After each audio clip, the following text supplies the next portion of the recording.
Hey guys, gals, and MPs, I'm here today with the Arturia Polybrute. So I ended up getting one.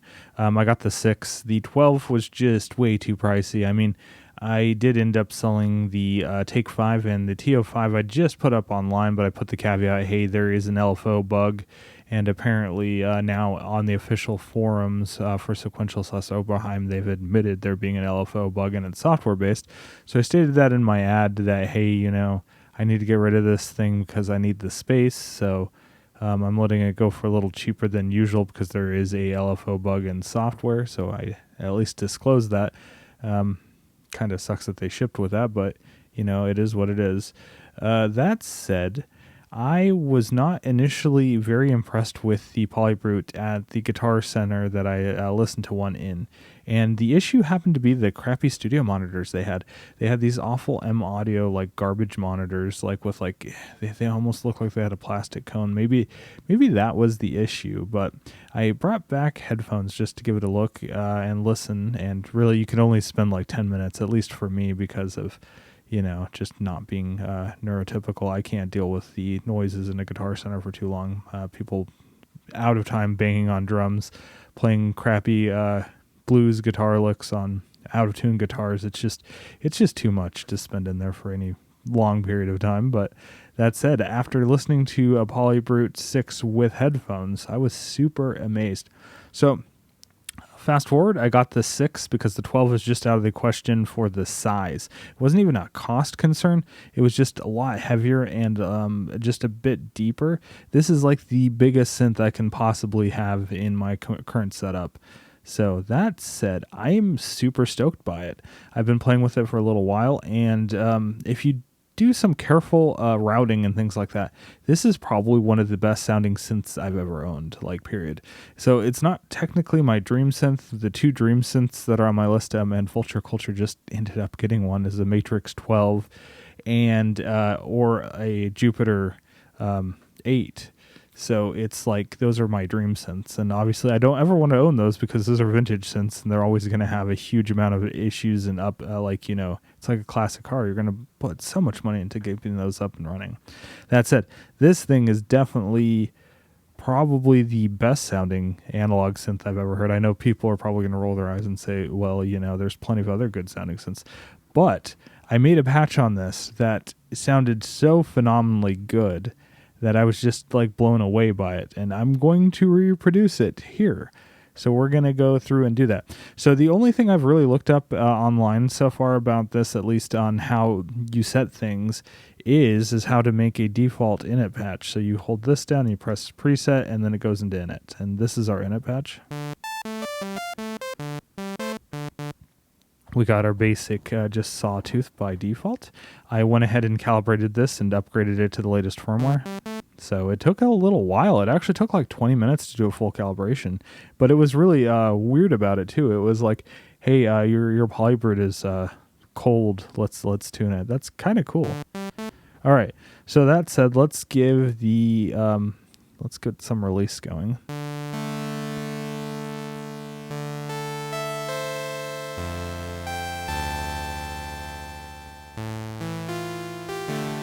All right, and let's bring in a second oscillator, right? And then let's tune it just to be a little out of tune.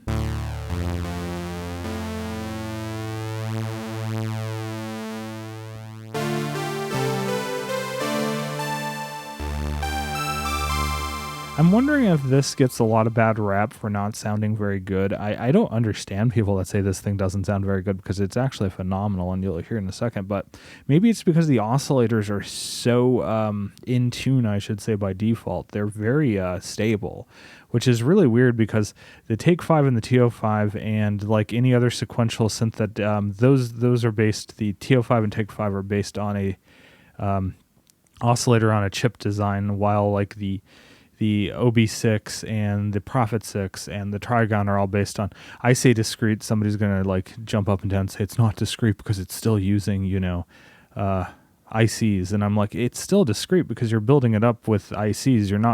You don't have a monolithic oscillator chip in those synths. So I'm still going to call it discrete. It was made using components. It wasn't made using one chip.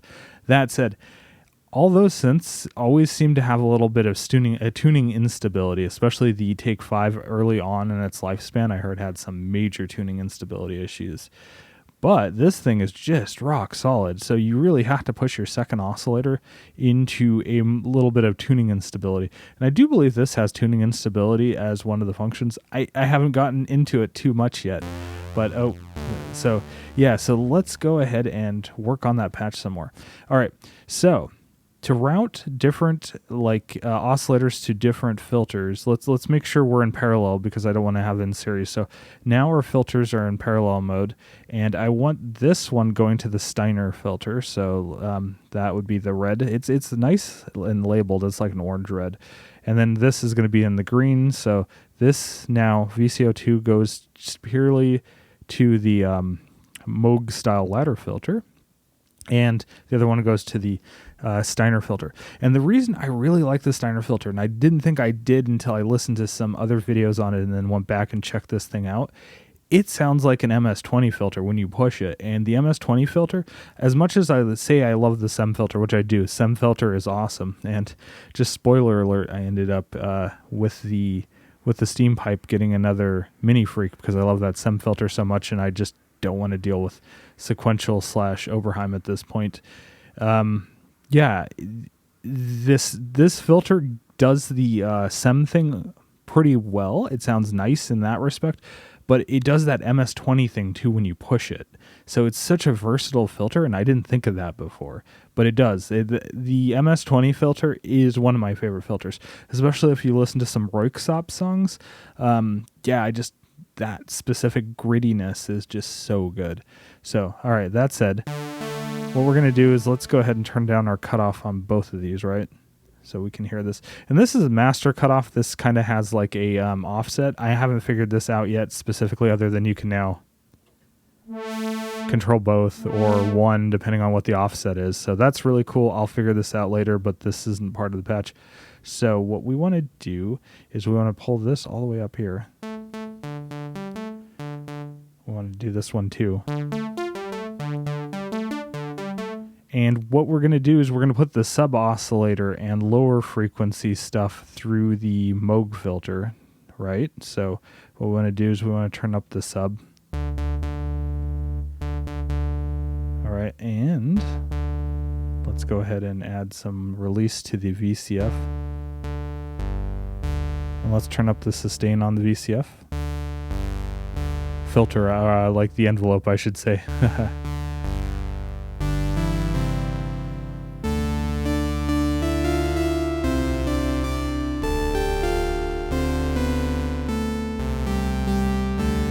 But yeah, you can't tell me that sounds bad in any respect.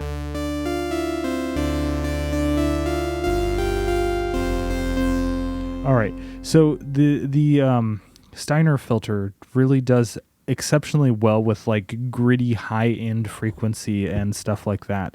So we're going to use the metalizer on this thing, and the metalizer sounds really cool. So let's do this.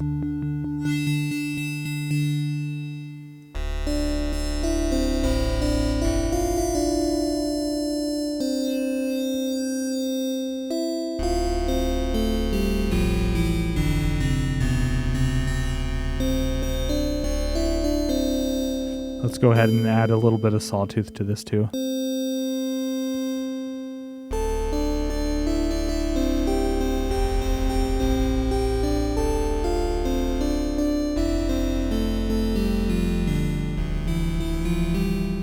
And where it really shines is when you crank up resonance. Let's crank up some resonance, and let's add the brute factor to it.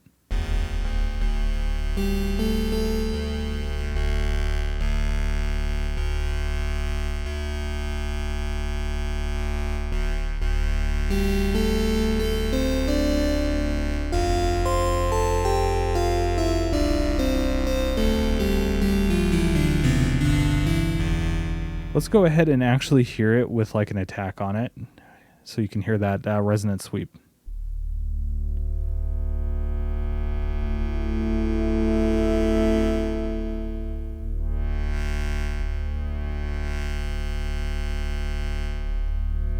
Let's bring down the VCF envelope a little bit on this filter. let's bring the attack down.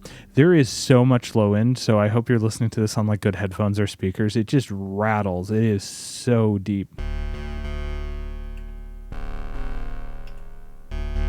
And we can make that even better by adding some resonance to the Moog filter. And the thing with the Moog filter is this is definitely compensated. So let's add some distortion. Oh yeah, jeez.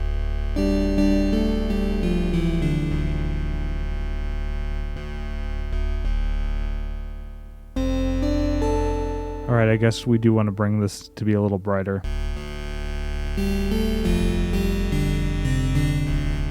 Let's add some more release.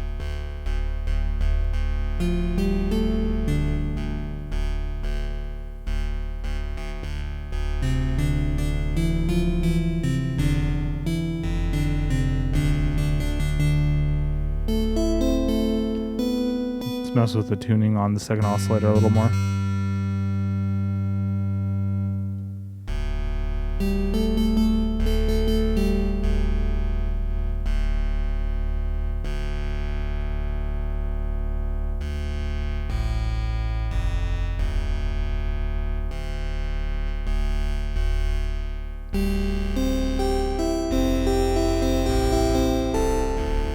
Let's add a bunch more release there so that it just goes. Let's add some more release on the VCA.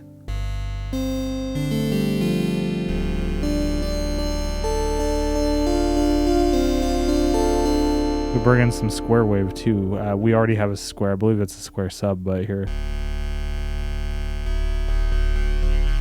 Oh yeah, there we go.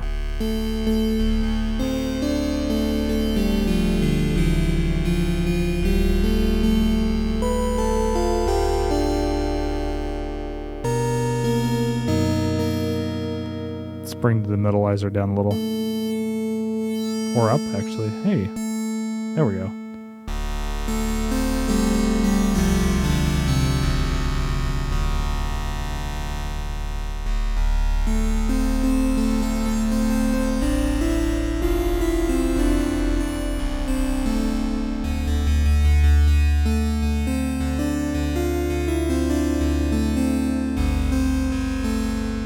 Okay, so with that metalizer, you get this almost like additive synthesis sound, like we're almost using a wavetable or a wave shaper. Is it a wave shaper? I'm not even sure how the metalizer works. I remember I had a Mini Brute 2 a while ago. It had that, I believe, and it sounded cool.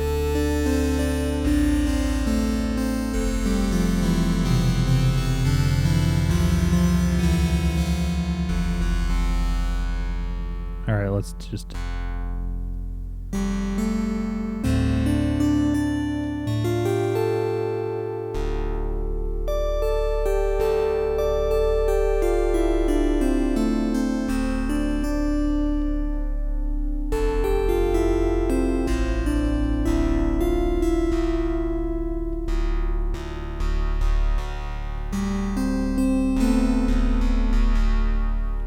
yeah, I hope you're listening to it, like I said, on something with good bass response, because, geez, I'm just hearing that bass.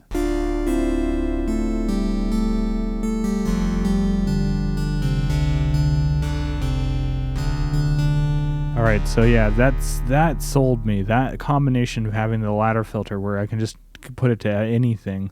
I mean, I can add it to both, too. But I'm just going to send it to the ladder filter.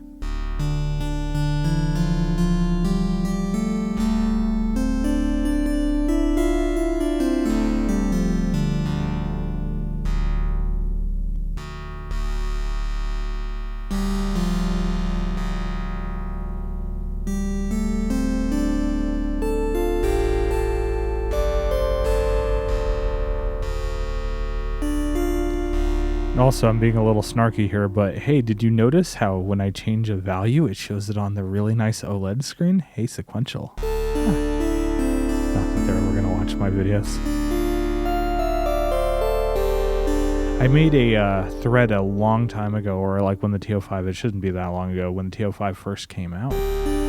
And I think I put parameter display as a feature request. Of course, they're never going to do that. Well, I say that, I'm selling it now, and as soon as it gets sold, they're going to do it, right? All right. And we have a stereo spread control here, and we're going to turn it up. Let's add some sustain.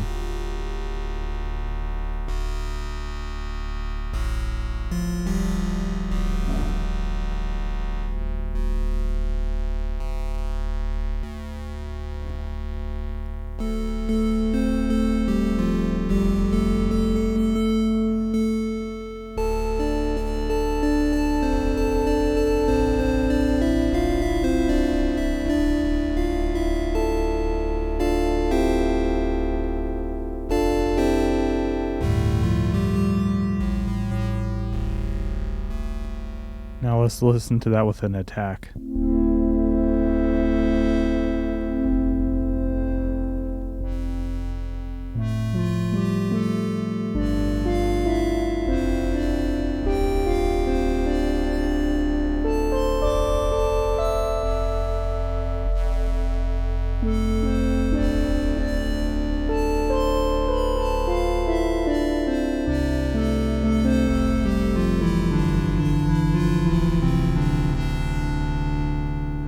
Alright, and we haven't even added any effects. That's totally in the analog domain there. As far as I know, even the VCAs are stereo, and that's in the analog domain. And it sounds wonderful. I will say with the updated, I don't know if the older firmware, because I didn't try this with the old firmware, but the modulation sounds fantastic. The chorus, it's super simple. It's like a one knob chorus, but this is amazing.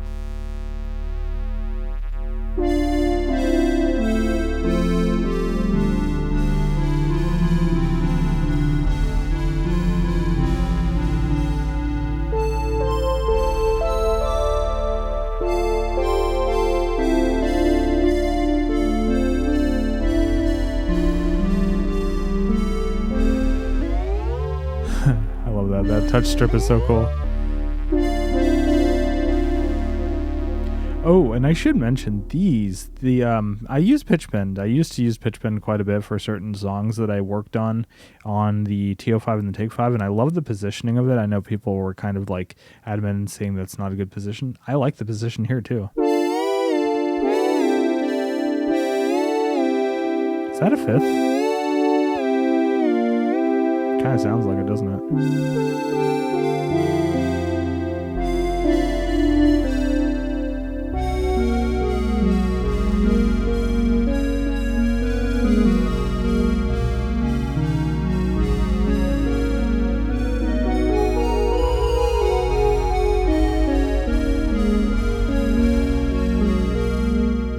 And that's with just the regular modulation in there. Sounds great.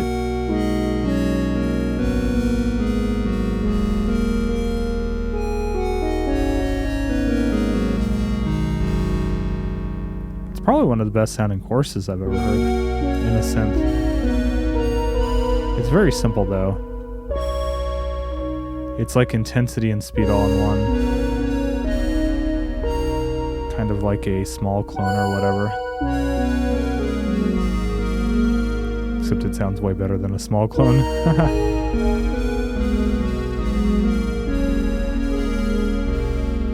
All right, let's listen to the delay. I like the delay in this. The reverb is, you know how I am with reverbs. The only good reverb on a synth is probably the Summit / Peak, in my opinion. I mean, the Korg R&D synths aren't too bad, except the Op6 that has terrible reverb. It's not the same as the reverb that's in the multi-poly. I was just gonna say I just sold my multi-poly too. I'm getting a different synth to replace all the Korg R&D synths. I know people are going to cringe at what I'm about to say, but I think I'm going to get an Astrolab because I really like the Arturia collection a lot, and I want it in hardware, and that looks like a really nice device. It also just recently went down in price by quite a bit, well, $200. I should probably get the legs for both of them, huh? They fit on each thing. All right, so yeah, let's go back to, you can send this as a send effect, an insert effect, or just bypass it altogether and stay completely, I mean, so if we'd bypass. Oh, see that still sounds good.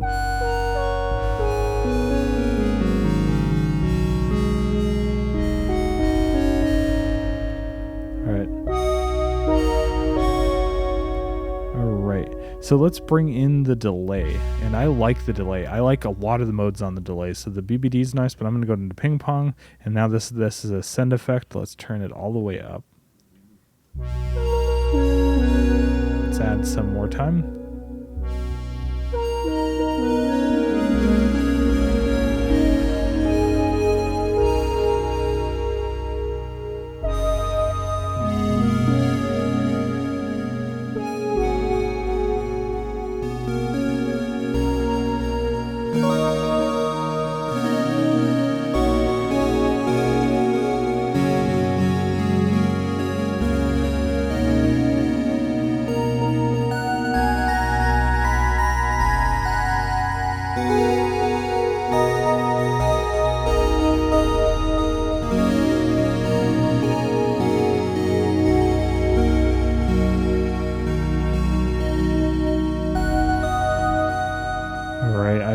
Like that. It just sounds so good. I mean, that's without the reverb too. Let's add some reverb. The reverb is passable. It's not great.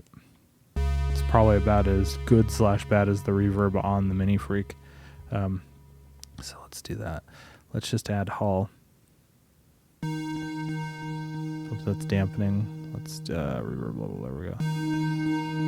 Since it's send, it's not wet dry, so this should work.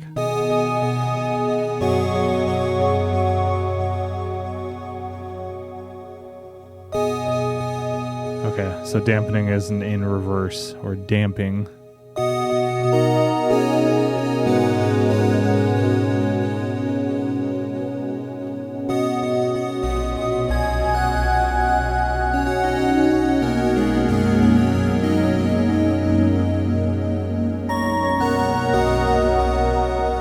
Actually, it's not too bad sounding.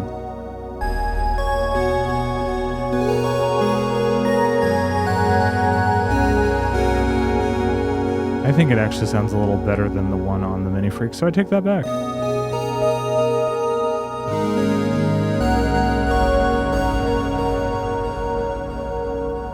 All right.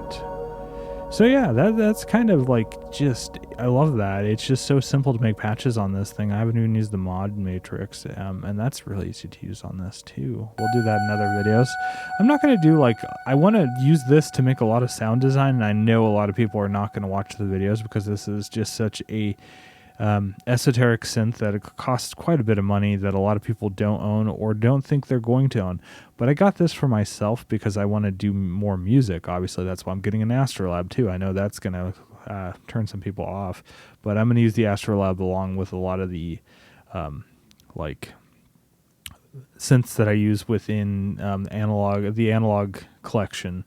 So I really want a Matrix 12, but I don't actually want a physical one. So let's just use the VST, which is really close. It's not super off. I mean, obviously the real thing sounds better, but not hugely. Not enough for me to put down 10 grand on a Matrix 12 that's going to have issues.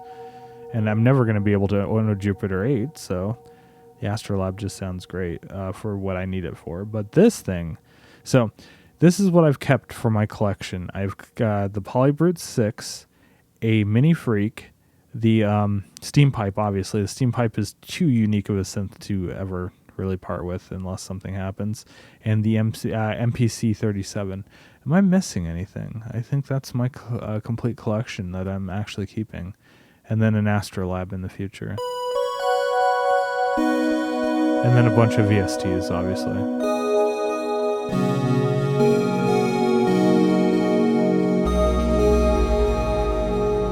All right. So yeah, let's explore it just a little more. Let's explore that this Steiner filter a little bit. It is a very good sounding filter. So let's just go. Let's route VCA 1 and 2 just to that filter.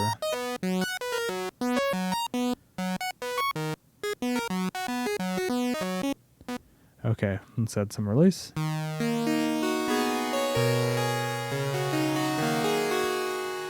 Make sure sure we're in parallel. I don't think that matters in this case because I'm not routing anything to the Moog filter. Let's add a little bit of detune.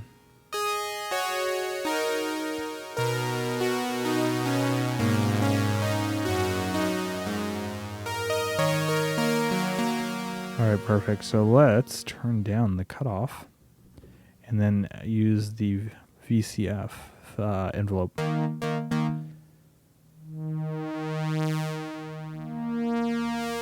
And then let's go ahead and kick up the resonance so we can hear where it really shines.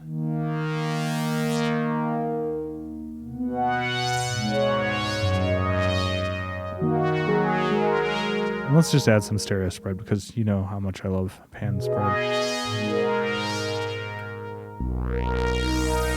Let's bring in the sub oscillator.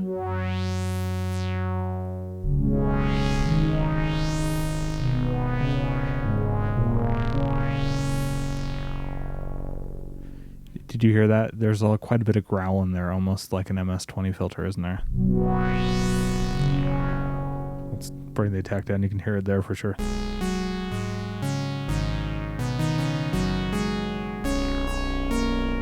And then let's bring up the brute vector.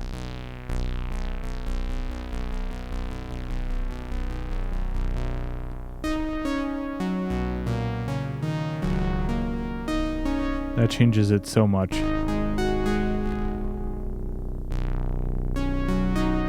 Let's hear it with a slow attack.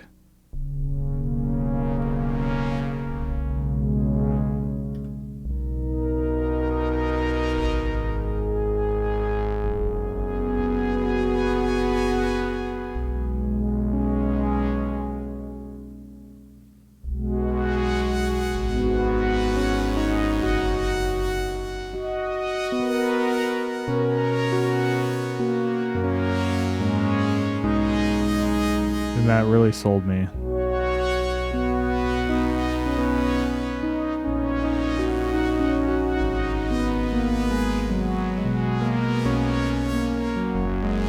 Let's hear that with a fifth on the second oscillator. Just because of those extra harmonics are going to really excite the filter. I always noticed that if you get an MS-20, if you ever have the opportunity, the MS-20 is like one of those synths you should always like at least try out somehow. Like see if you could figure out if you have a friend that has one, or use a VST or something along those lines. But if it has good filter emulation, if you throw a fifth through that, you tune the second oscillator to a fifth and you just throw it through the filter with a lot of resonance and drive, it has this weird sound to it, and it's not a bad weird sound. It sounds great, and this kind of does it.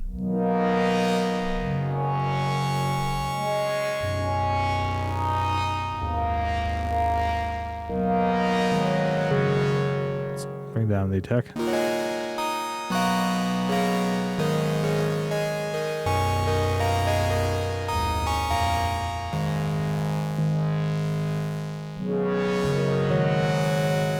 Let's go ahead and bring in that awesome chorus.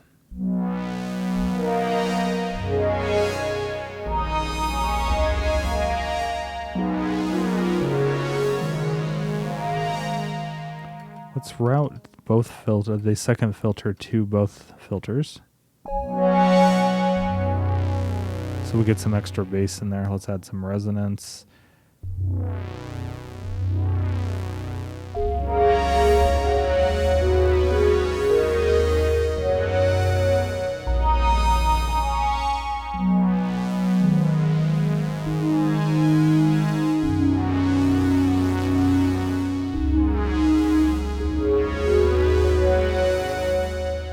Bring down the brute factor a little, and then add some distortion on the ladder.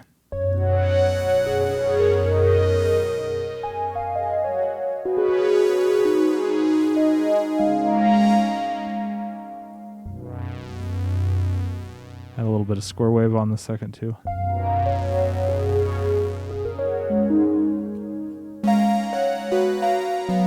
Let's bring down the sustain here.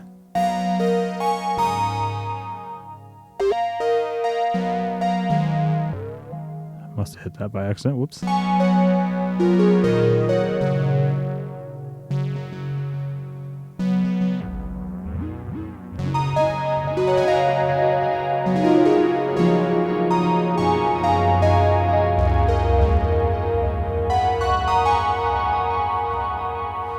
just some otherworldly sounds you can do out of this that you wouldn't expect out of a standard VCA-based synth, and I really like that. So I basically, in the future, will have everything covered, especially with the Astrolab. I'll have the digital synthesis that I really want. I'll have the analog synthesis that I really want, and I'll be able to make some good music with it instead of just, dealing with trying to figure out which synth I like the most. And I think that this thing is so sonically good. It can do so much, and I think a lot of people don't, put effort into learning how to use this properly, the Polybrute at least. And the thing is if I do videos on this, on patch creation, if you are lucky enough to own a Polybrute 12, then you can follow along, because the synthesis engine, other than expression, is going to be identical. And this thing is cool. I love this thing. This thing feels so cool. But yeah, the expressiveness with this and how you can route it with things, and then you can also morph between patches. So that's like really cool. So, I mean, this is an init patch, so.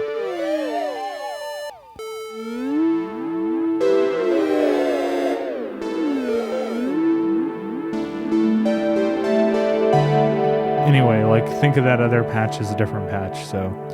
Yeah, sorry if I kept hitting my stupid mic stand. Oh, I hate this mic stand. That is one thing I am looking to purchase very soon, is a new mic stand. I cannot stand this thing.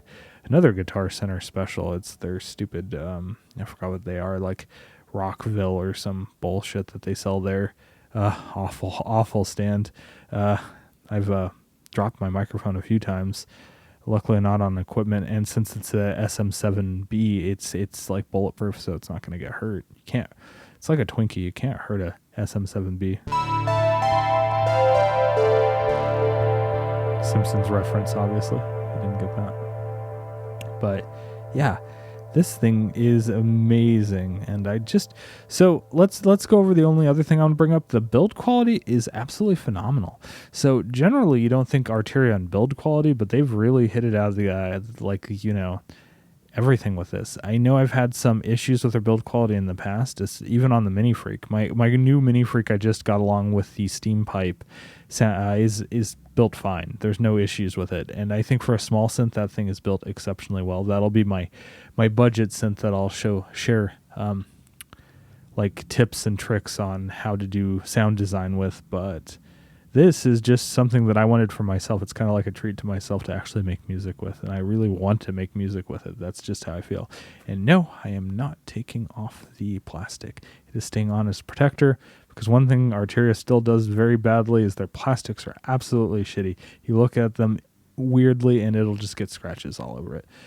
That said, the rest of this is actually all silk screening. This is lovely metal and just wood construction and everything. And this thing feels phenomenal. I love this thing. Let me know if you've actually used a Polybrute and one of the Touche or Touchy or whatever they're called controllers from a French company. Well, it's funny, this is French. I wonder if they had anything to do with this design. It kind of feels like they did. But yeah, if you've had a Touche, which is made by the same people that do the Osmos, and if it feels just as good as this thing, because I want one of those, and I'm going to use it alongside the Steam Pipe if it does feel that good. So thanks for sticking to the end. I know this has been a long video of me just doing some bullshit sound design on my new main synth, at least my new main analog. Oh, shit, I forgot. I was going to say the only other synth that I'm keeping, absolutely no question about that, and I've been using it throughout the last week just to make sure I wanted to keep it, and that was the Novation Summit. I wouldn't dream of selling the Summit. The Summit is a fantastic synth, and it does things that this thing can't, obviously. So I have all my bases covered. I have digital hybrid synthesis there. I have digital hybrid synthesis with a SEM filter covered with the Mini Freak. I have whatever the hell this is. I guess this is my, I know people, there was a video I watched that said that this couldn't really replace a bread and butter or whatever the hell that means synth, but for me, it definitely can. It's a subtractive analog polysynth, and it sounds good, so it can do everything I need it to. Yeah, so this will cover that and some weird sounds, because it has that metalizer, which you heard sounds, well, I'm not using it right now. That's just pushing the shit out of the filter, which gives its own weird harmonics too, which is really cool. But yeah, and it's state variable, so it has that going for it. It doesn't have a bandpass mode though. Oh, it does. is that low pass to band pass, so it doesn't do a high pass. I guess that's fine. I don't really use high pass all that often, so very good. Anyway, thanks for watching, and if you like this video, give me a thumbs up, and yeah, if you haven't subscribed yet and you want to see more of my endeavors into this kind of stuff, yeah, go ahead and subscribe to my channel if you haven't yet. All right, see you next time. Bye.